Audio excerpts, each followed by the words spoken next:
Bueno, ¿empezamos? ¿Ya estamos?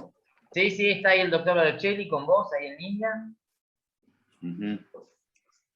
Bueno, más que nada, es dar la bienvenida a todos, agradecer la presencia, agradecer la presencia de todos ustedes, especialmente de los disertantes, de la doctora Gisela Roget, que va a disertar hoy, y agradecer también a la Comisión de Jóvenes, en nombre de Guido Relli y de Juan Ignacio Cruz Materi, este curso de iniciación que empezamos este año. Y esperemos que sean muchos los abogados y abogadas que se incorporen al curso, que como lo venimos haciendo, es un curso que trabaja de manera práctica las cuestiones de inicio de la profesión.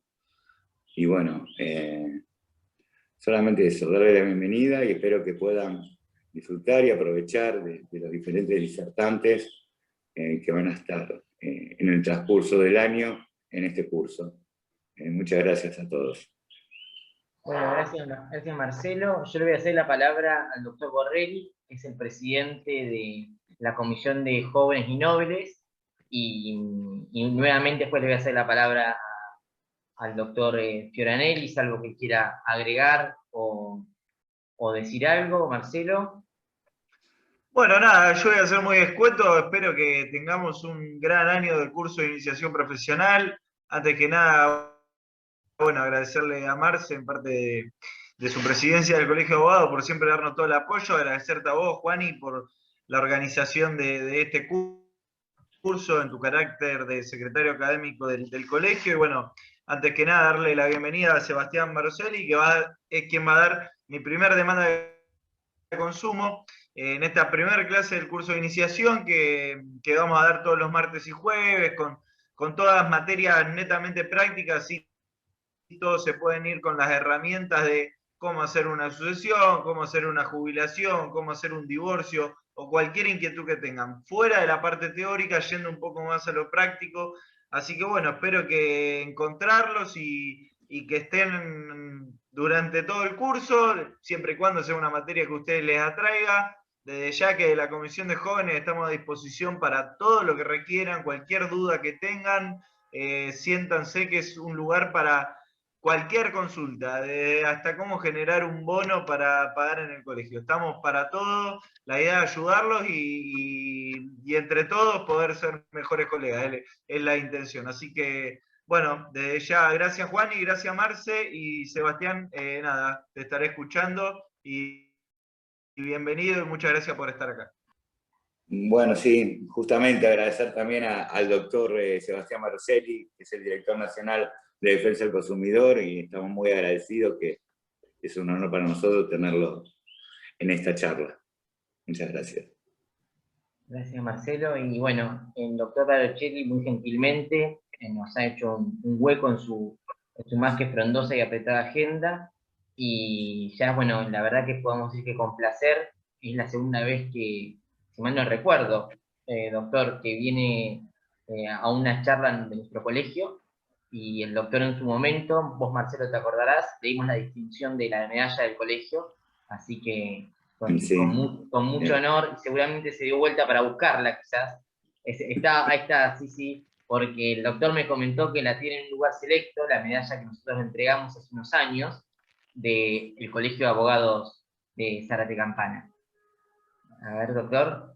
Sí, hola, muy buenas tardes a todas y a todos. Sí, estaba justo buscándola, la tengo acá en mi escritorio, no sé si se ve. Sí, sí. Que la recuerdo con mucho cariño de aquella vez que estuvimos allá en el colegio, al cual le agradezco nuevamente la convocatoria en este tiempo tan particular y tan difícil, ¿no?, que nos toca vivir a todas y a todos con esta pandemia ya hace un año, pero bueno, estos encuentros, por lo menos a través de estos espacios tecnológicos, nos permiten seguir comunicados, juntos, y en este caso reflexionando y brindando herramientas, sobre todo a las y los nobles abogados que se inician en la profesión, en este caso hablando un poquito de los temas que involucran a la protección de consumidores. Me pareció muy interesante el título que se le puso a la actividad de este curso de iniciación profesional, Mi primer demanda de consumo. Muchas veces, cuando nos iniciamos en algún tema, es cada vez más común entre colegas que aparezca esto de, bueno, ¿y hay algún modelo? ¿No? Es decir, siempre últimamente uno se escucha, y bueno, ¿cuál sería el modelo? ¿No? Y yo me propuse para charlar con ustedes cuál sería ese modelo, ¿no? de esa demanda vinculada a los derechos de las y los consumidores en las relaciones de consumo, pensando juntos, digamos, cómo construiríamos ese documento de esa demanda.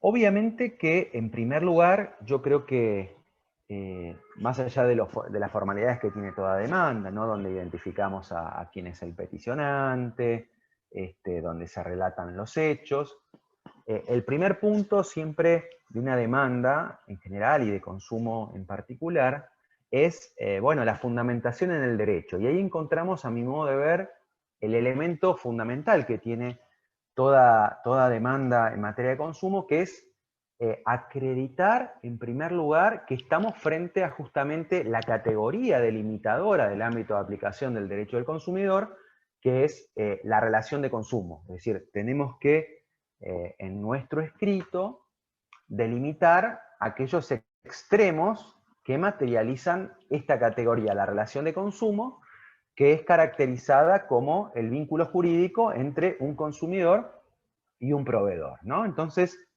ahí tendremos que determinar, en primer lugar, cuál es el vínculo entre las partes, que en la mayoría de los casos será un vínculo de naturaleza contractual, pero puede haber otro tipo de vínculos. Nuestra jurisprudencia ha caracterizado, por ejemplo, que el vínculo entre una obra social y su afiliado puede caracterizarse como una relación de consumo, o que el vínculo entre un usuario de autopistas y la empresa concesionaria también, es decir, podemos encontrar relaciones de derecho privado y de derecho público que no son estrictamente relaciones contractuales.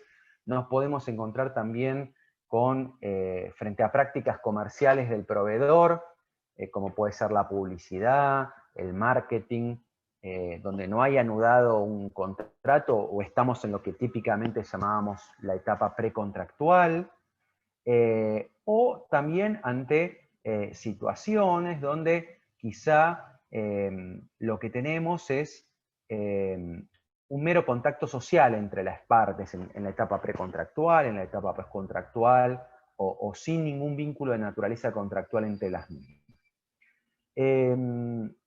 Obviamente que allí entonces necesariamente deberemos, en primer lugar, a la parte actora, que generalmente será el consumidor, caracterizarla como tal, es decir, que ese sujeto que inicia la acción lo podemos encuadrar bajo el concepto de consumidor.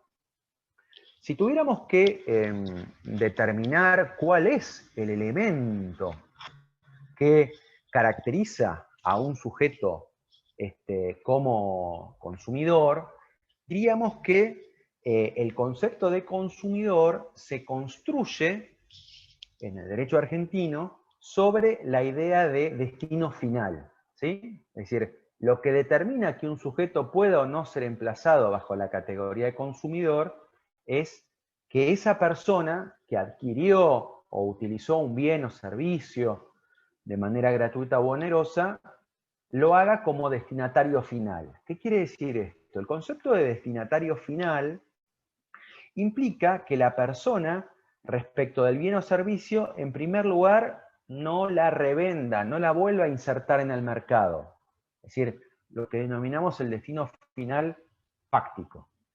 Y además, que ese bien o servicio lo utilice para satisfacer necesidades domésticas de la persona o de su familia o grupo de relación. Esto es lo que se llama el destino final en sentido económico, es decir, que el bien o servicio no sea un insumo para una actividad industrial, profesional, agropecuaria o similar.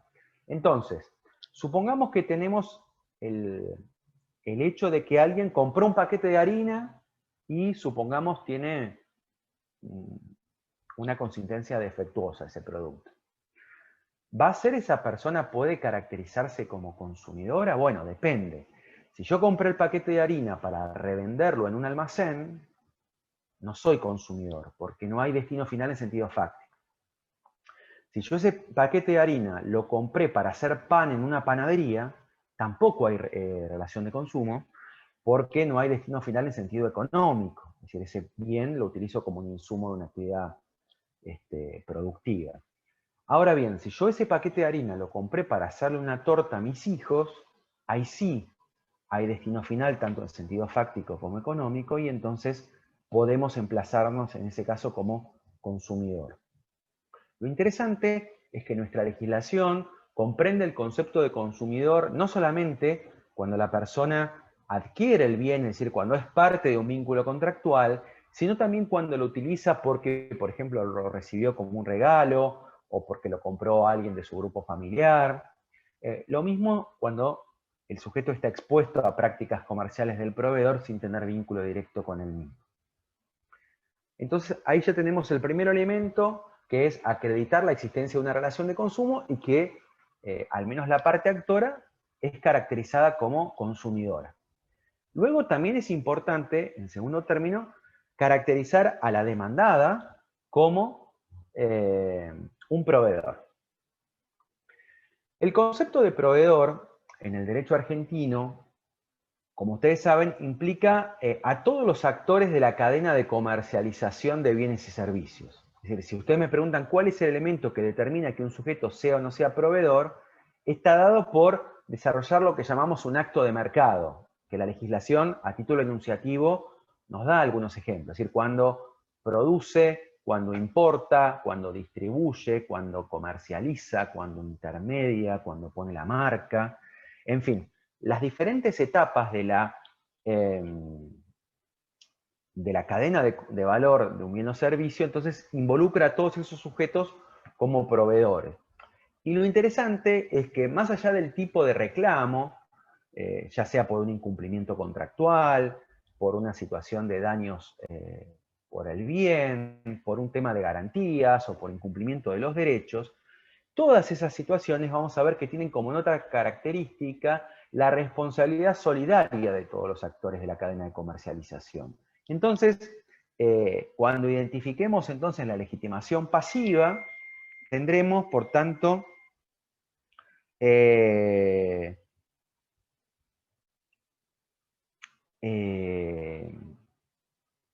ese caso,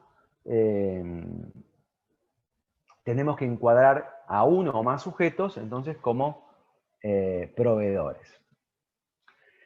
En tercer lugar, es interesante tener presente que en los diferentes ordenamientos, sea en el ámbito nacional, sea en las jurisdicciones locales, en general, en las relaciones de consumo se exige, previo a la demanda, el agotamiento de una instancia previa extrajudicial, sea ante las autoridades de aplicación de defensa del consumidor, nacional o local, o en algunas jurisdicciones, como la provincia de Buenos Aires, a través de un acta de mediación. Entonces, el tercer paso de la demanda será haber acreditado el agotamiento de esa instancia previa.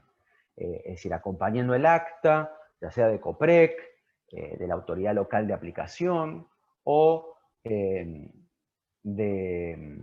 la audiencia de mediación, en la que no hayamos logrado un acuerdo con el proveedor en esa instancia conciliatoria prejudicial, o porque eventualmente el proveedor haya incomparecido a esa instancia.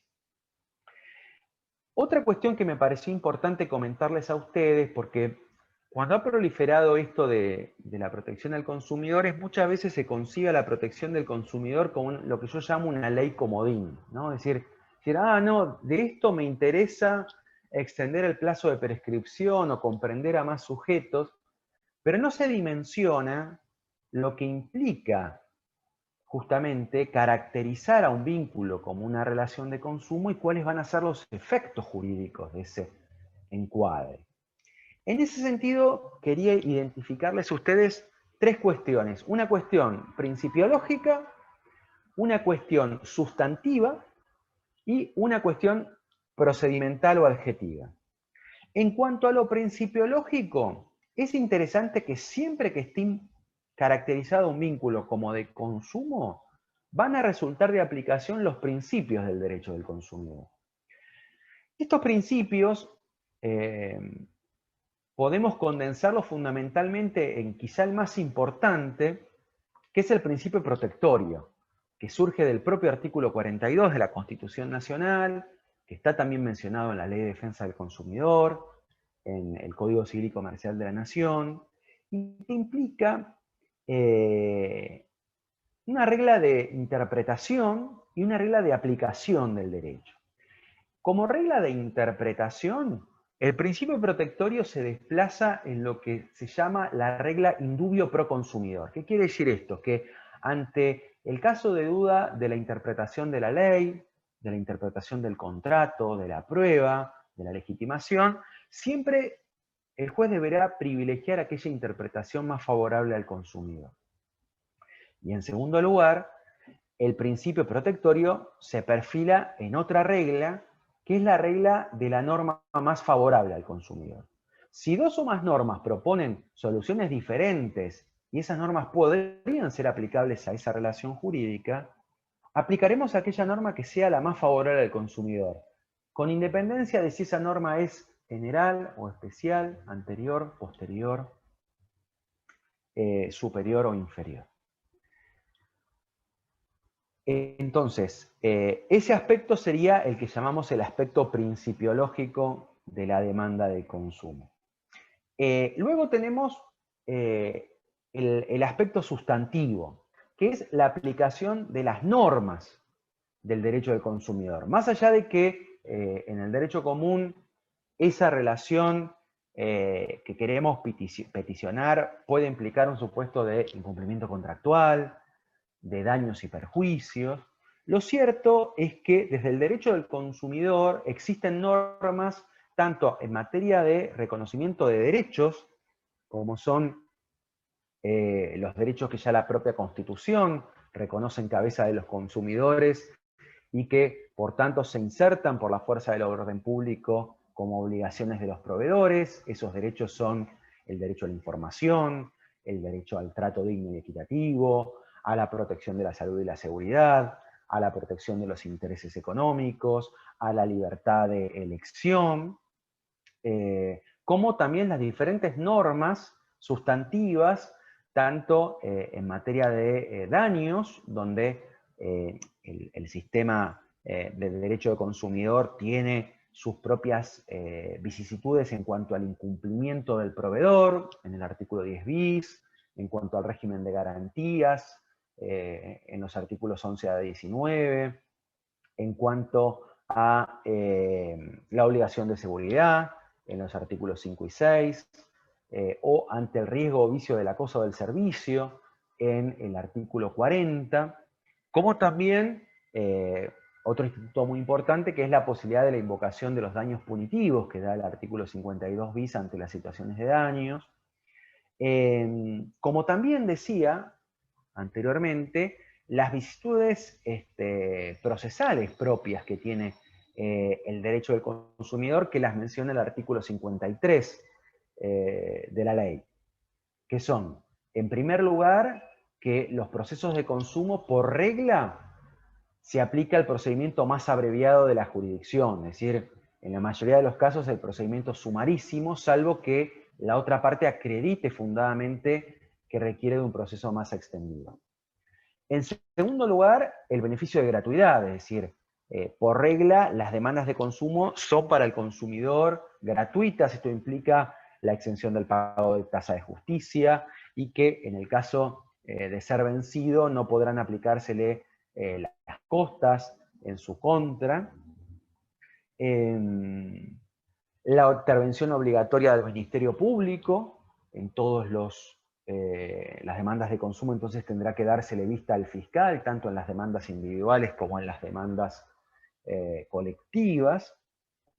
Como también otra regla procesal fundamental, que es la inversión de la carga de la prueba en beneficio del consumidor. Es decir, si en el derecho procesal clásico rige la regla el que alega debe probar, en el caso de las demandas de consumo, el artículo 53 de la ley establece que será el proveedor, por su posición de superioridad frente al consumidor, que deba aportar al proceso todos los elementos de prueba que estén en su poder.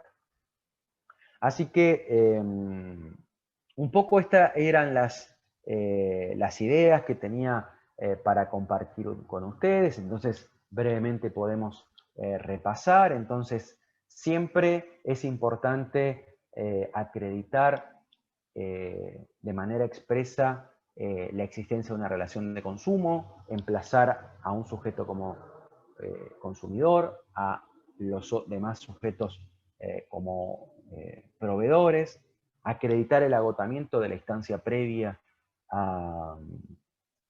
extrajudicial, aplicar las normas e instituciones del derecho del consumidor, tanto principiológicas como sustantivas, y finalmente también procesales. Así que, de mi parte, espero que este breve pantallazo haya sido de utilidad. Obviamente quedo a disposición por si hay alguna pregunta, y les agradezco nuevamente a todas y a todos, y en especial al Colegio de Abogados de Zárate Campana por permitirme participar de este curso. Muchas gracias. Gracias, doctor. Yo no sé si a usted le parece, doctor, si yo le puedo hacer algunas preguntas, y quizás pueden servir como disparadores de preguntas que deben tener algunos colegas. No sé qué le parece, doctor Darchelli. ¿Sí? Primero, se me viene a la mente, aprovechando ya que su experiencia o su práctica como director nacional de defensa del consumidor, ¿cuál es la idea o cuál es su experiencia desde el punto de vista de la fijación del daño en sede administrativa, que es lo que muchas veces permite la norma, pero quizás en la práctica sucede poco? Bueno, gracias por la pregunta. Esto sería como la antesala a la demanda, ¿no? Claro. En general, está bueno remarcarlo, la mayoría de los conflictos de consumo se resuelven en instancia extrajudicial. Puedo compartirles a ustedes estadísticas de la Autoridad Nacional de Aplicación. Más del 70% de los reclamos de defensa del consumidor logran acuerdo en la instancia administrativa. Y esto, justamente por el tipo de reclamos que muchas veces involucra a los consumidores, que en algunos casos son reclamos de poca monta, o son reclamos que quizá no requieren de una probanza muy prolífera. Entonces, en las instancias administrativas de conciliación encuentran una buena canalización. Me gustaría, si me permiten, que todas y todos conozcan, sobre todo en este tiempo donde de vuelta tenemos restricciones, que ustedes conozcan cuál es la herramienta que les permite a las y los consumidores de todo el país, sea cual fuere la relación de consumo que tengan, cómo poder reclamar en sede administrativa. Que esa herramienta se llama la Ventanilla Única Federal. A través de un formulario que ahí les copié en el chat el link, el consumidor puede entonces cargar su reclamo, identificando entonces sus datos como consumidor, quién es el proveedor reclamado o los proveedores reclamados, cuáles son las situaciones que considera vulneratoria de sus derechos, como también la pretensión de esos casos, ¿no? Entonces, en esos casos, ahí la ventanilla única federal recibe esos reclamos y en algunos casos esos reclamos son atendidos por los sistemas de resolución de conflictos de la Autoridad Nacional, que seguramente ustedes los conocen. Uno es el COPREC, el Sistema de Conciliación Previa en las Relaciones de Consumo. El otro es el SNAC, el Sistema Nacional de Arbitraje de Consumo, por lo cual esos reclamos entonces son derivados a esas instancias. Y en el caso de COPREC, lo que obtiene el consumidor es una instancia de conciliación, con un conciliador designado, en el que el consumidor se enfrenta a 3 escenarios, básicamente. El primero es, el más auspicioso, es, como les decía, el que logra un acuerdo en esa instancia. Digamos, 7 de cada 10 consumidores que reclaman se van con un acuerdo bajo el brazo. Y es interesante porque para ese reclamo no necesitan patrocinio letrado, pueden hacerlo, como les decía, por este formulario. Nosotros tenemos un sistema de audiencias online, es decir, puede, sin salir de su casa, tener el conflicto resuelto. El segundo escenario es que el proveedor no vaya. En ese caso, como ustedes saben, la comparencia del proveedor es obligatoria, y en el caso de que no justifique su inasistencia, se le aplica una multa, que es el equivalente a un salario mínimo vital y móvil, por su incomparecencia. Finalmente, el tercer escenario es que no se logra un acuerdo, tanto cuando no se logra el acuerdo como cuando el proveedor no comparece. Con ese acta cerrada puede ya iniciar el reclamo en sede judicial. Pasa un poco lo mismo análogo con los reclamos que se hacen ante la autoridad provincial o ante las oficinas municipales. Después es interesante también lo que plantea ahí Juan Ignacio, que en el caso que el consumidor no logra un acuerdo, por regla ya no es parte del procedimiento. Es decir, se vuelve un reclamo entre el Estado y el proveedor, donde eventualmente ese expediente terminará con una sanción administrativa, con una multa de entre 500 y 5 millones de pesos, si la autoridad administrativa entonces logra acreditar el incumplimiento por parte del proveedor de alguna de las normas de protección al consumidor. Sin perjuicio de ello, también cabe señalar que es un instituto que ha tenido muchas resistencias en algún sector de la doctrina o incluso por parte de algunas autoridades administrativas. La Ley de Defensa del Consumidor contempla la posibilidad de que en sede administrativa, si el consumidor lo peticiona, se fije lo que se llama el daño directo, que es que junto con la multa se reconozca en cabeza del consumidor una compensación por el daño emergente sufrido.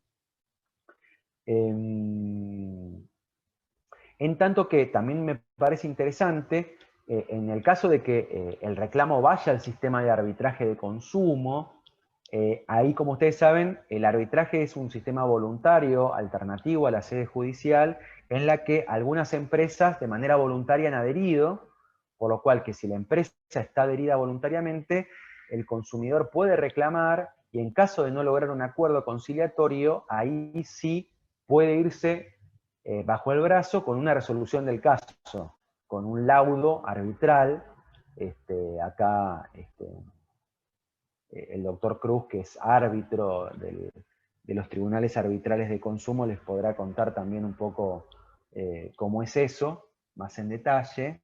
En el laudo ya resolutorio, los árbitros deciden cuál es la resolución propuesta y entonces ahí pueden obligar al proveedor con los mismos efectos que una sentencia judicial. No sé si conté un montón de cosas todas juntas, pero creo que ahí está todo un pantallazo de lo que se puede lograr en sede administrativa. Sebastián, permiso si te puedo hacer una pregunta. En cuanto a los honorarios de los abogados en esta etapa administrativa, tengo entendido acá por Juani, que es un gran luchador de esto, de que se regulan, digamos, por su orden y no le imponen las costas a la empresa o a quien fuese. para saber cómo lo maneja uno como joven abogado Muy buena la civil, digamos. pregunta. En los procedimientos administrativos en general, es decir, en cualquier procedimiento administrativo en general, y en este en particular, no hay ni regulación de honorarios ni condena en costas. ¿Sí? En el procedimiento administrativo no hay ni regulación de honorarios por parte de la autoridad administrativa, ni condena en costas. ¿Qué quiere decir esto?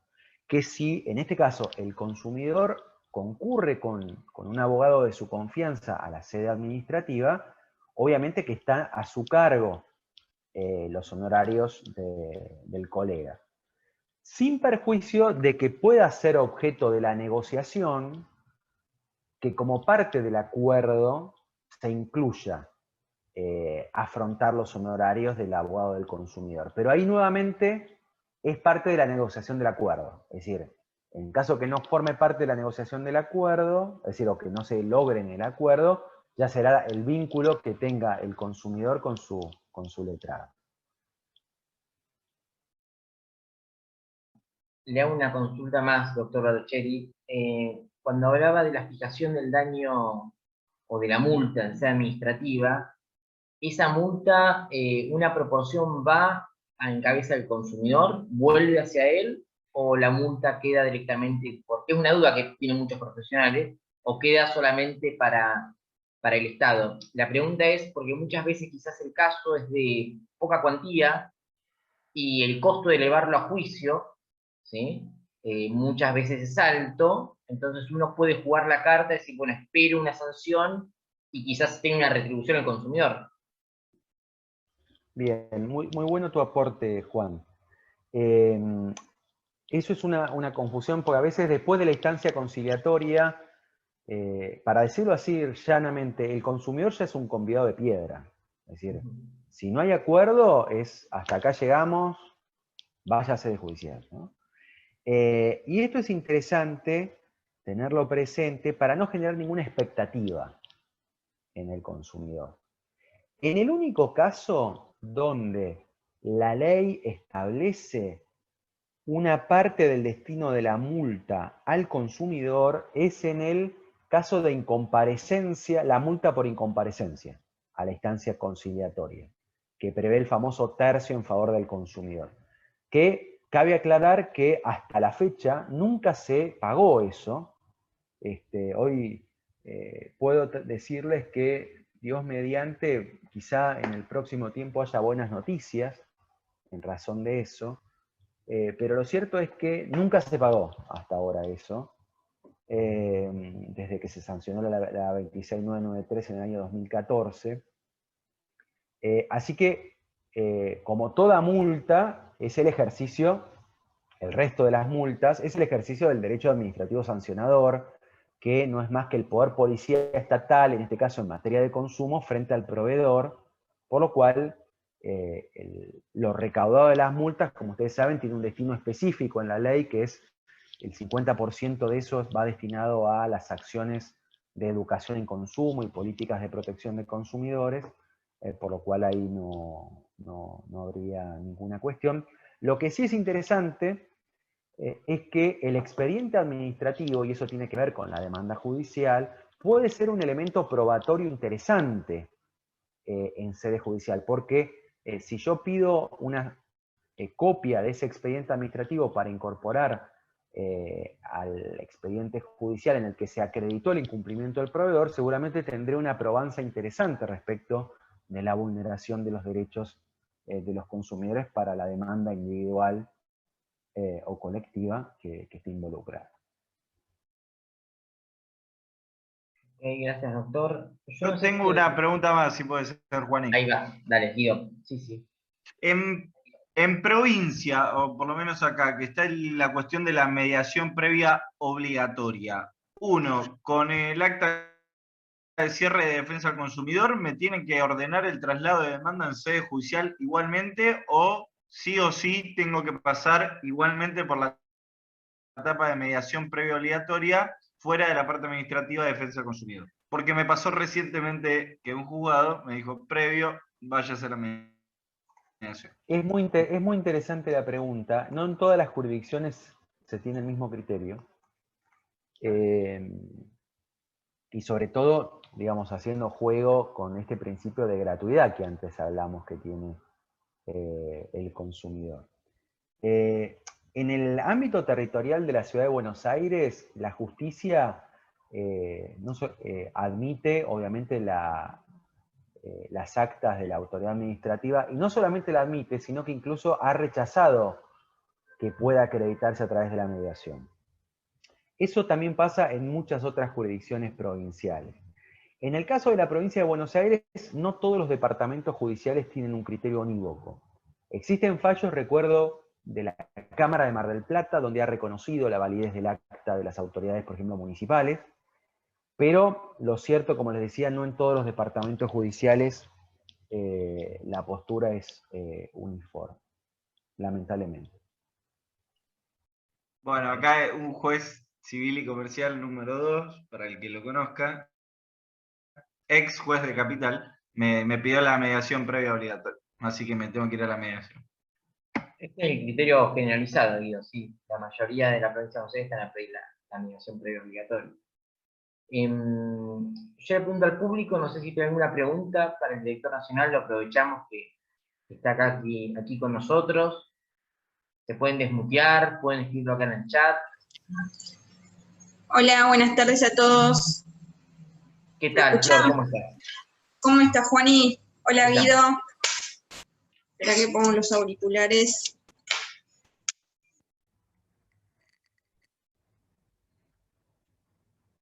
Ahora ahí así me ven. ¿Cómo están? ¿Todo bien? Bien, bien. Bueno, yo tengo una duda. Es más igual de Capital. No sé si me podrás ayudar igual, Sebastián. Con el tema de iniciar demanda por defensa del consumidor.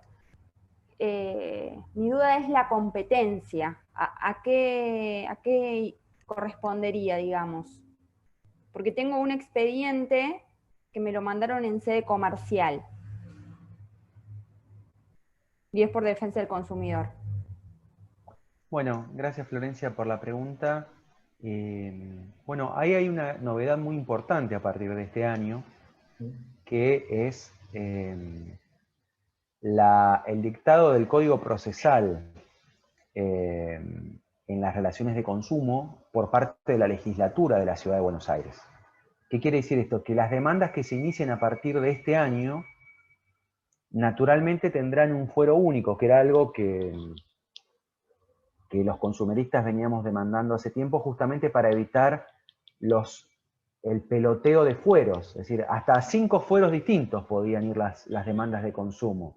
No solamente al fuero comercial, sino en algunos casos al fuero civil, al civil y comercial federal, al contencioso administrativo federal o incluso al fuero contencioso de la ciudad, según las vicisitudes del caso, ¿no? Eso generaba obviamente mucho problema, ¿no? Es decir, entonces la legislatura de la ciudad asumió la competencia de las relaciones de consumo y determinó en una etapa quizá un poco polémico esto, de que el fuero contencioso administrativo y tributario de la ciudad se llame a partir de ahora contencioso administrativo, tributario y de las relaciones de consumo. Por lo cual, ese fuero contencioso administrativo, tributario y de las relaciones de consumo de la ciudad sería, en principio, el fuero que, en razón de la materia, claro, sería el aplicable para las demandas nuevas, no las que venían con anterioridad, que cada una seguirá en comercial, en civil y comercial federal, bueno, en lo que les contaba antes. La gran novedad entonces es el surgimiento de este fuero con su propio código procesal en el ámbito de la Ciudad de Buenos Aires.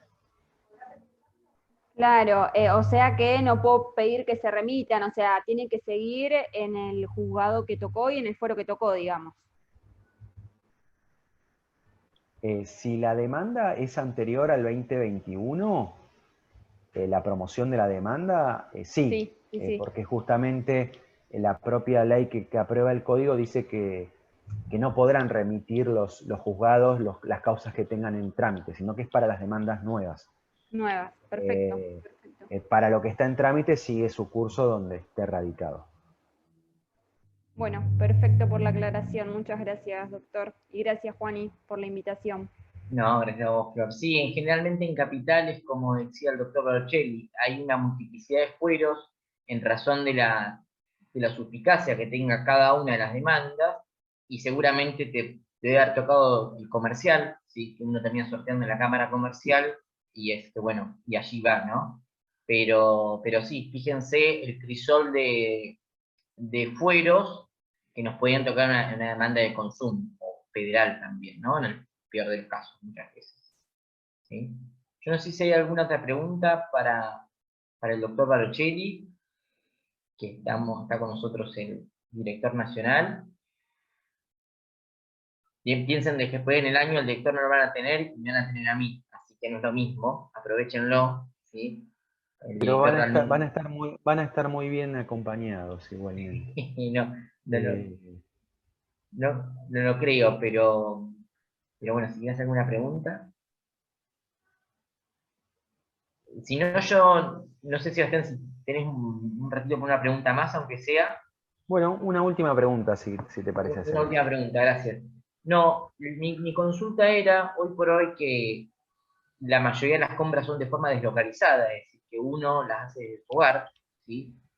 Si es errado, ¿no?, pensar que se pueden aplicar en todas las compras, aunque sea ahora naturalmente se realiza de esta forma, el 1110, que es el arrepentimiento que me daba el Código Civil y Comercial, los 10 días.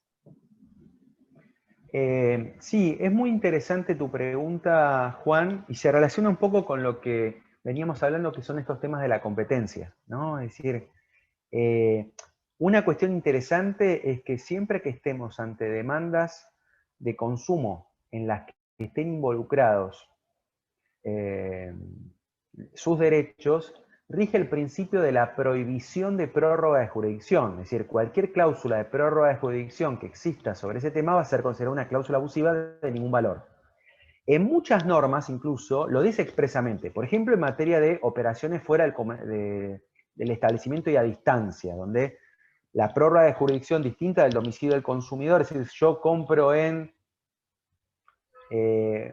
por ejemplo, en Zárate, y el proveedor tiene su domicilio en la provincia de Santa Fe, por ejemplo, el que determinará la competencia será el del domicilio del consumidor, y cualquier otra estipulación va a ser considerada sin efecto jurídico por vulnerar esa norma que es de orden público. Lo mismo cuando estemos en operaciones financieras, y ahí tenemos otro elemento. La mayoría de las operaciones comerciales son financieras asimismo porque se pagan o con tarjeta de crédito, con Mercado Pago, con otro tipo de instrumentos similares. Entonces ahí aplicamos las reglas del artículo 36 de la ley, que establece que cuando el consumidor es parte actora tiene elección de foro, ya sea del lugar del consumo, el de su domicilio, el domicilio del proveedor, etc. Y además, otra cuestión que señalabas que es importante, que en todo ese tipo de operaciones el consumidor tiene el llamado derecho de arrepentimiento, que contempla el artículo 34 de la 24240, como el 1110 del Código Civil y Comercial de la Nación, que es la facultad del consumidor de dejar sin efecto esa operación dentro de los 10 días de recibido el bien o servicio o de celebrado el contrato. Entonces, creo que ahí hay como un panorama interesante, tanto respecto de cuál es la jurisdicción aplicable en ese tipo de operaciones, como este derecho tan importante que tenemos como consumidores en este tipo de operaciones, que es el derecho de arrepentimiento. Bueno, la verdad que le quiero dar gracias al director nacional que estuvo con nosotros, el doctor Sebastián Barochelli, y que bueno, nos dedicó un poco de su tiempo para desasnarnos en lo que es el derecho del consumo y también contestar las dudas de los colegas. Y me parece que, bueno, la verdad que no se puede pedir más de la clase inaugural del ciclo, así que espero esperar éxitos a lo largo de todo el año, y obviamente agradecer al doctor Barochelli por su presencia, ¿sí? Acá también al doctor Fioranelli, ¿no?, que es presidente de nuestro colegio, y la verdad que ha puesto mucho empeño en el armado de este calendario académico, y esperamos, ¿no?, que los colegas hagan uso de la ventanilla, y que bueno, que con esta pequeña charla tengan mucho más en claro lo que es el derecho del consumidor, ¿no? Me parece. Bueno, aprovecho yo y también me despido. Muchísimas gracias, un placer haber compartido con ustedes esta actividad. Agradezco de vuelta a las autoridades del colegio, a sus institutos y en especial al doctor Juan Ignacio Cruz por la invitación. Les deseo, si me permiten, que nos sigamos cuidando todos y todas, que eso es muy importante, y que bueno, que estén muy bien ustedes y sus familias. Gracias, doctor. Muchas gracias. Hasta luego. Hasta luego. Bueno, Guido, esperamos, no, les queremos comentar, los que quedaron acá conectados, vamos a tener un cronograma bastante activo en lo que es charlas académicas, ¿sí? En breve vamos a publicar un breve flyer con los diferentes tipos de materias que vamos a tener, pero bueno, la idea de los cursos al venir van a ser bastante prácticos, ¿sí? Y bastante de temas puntuales, y que les va a llevar a lo que es la práctica del día a día. Así que les quiero agradecer a todos su presencia, les quiero agradecer a la Comisión de Jóvenes, que le ha puesto el hombro al armado de este calendario académico, y obviamente al colegio, que pone a disposición recursos y tiempo para que tengamos estas jornadas anuales de perfeccionamiento, ¿sí? El ID y el código ahora lo vamos a estar viendo, Belén. Igualmente vamos a publicar ahora dentro de poquito un flyer general, y en él vas a ver las demás cuestiones, ¿sí? Ahí Guido lo puso en el chat. No, muchas gracias a todos, y bueno, gracias por estar acá. Guido, no sé si querés decir algo, ¿no? No, la semana que viene, el martes, tenemos la primera demanda de usucapión y el jueves sucesiones, que lo voy a dar yo. Así que si tienen ganas, los esperamos la semana que viene. La idea, como dijo Juani, es práctico y que le sea de tremenda utilidad para ustedes. Así que bueno, nada, gracias por todo, Juani, siempre ahí siendo un motor del colegio. Así que gracias, saludo a Marce, y bueno, Sebastián ya se fue, así que nada más que decir. Nos vemos la semana que viene. Gracias, chicos. Hasta luego, y bueno, nos vemos la próxima semana.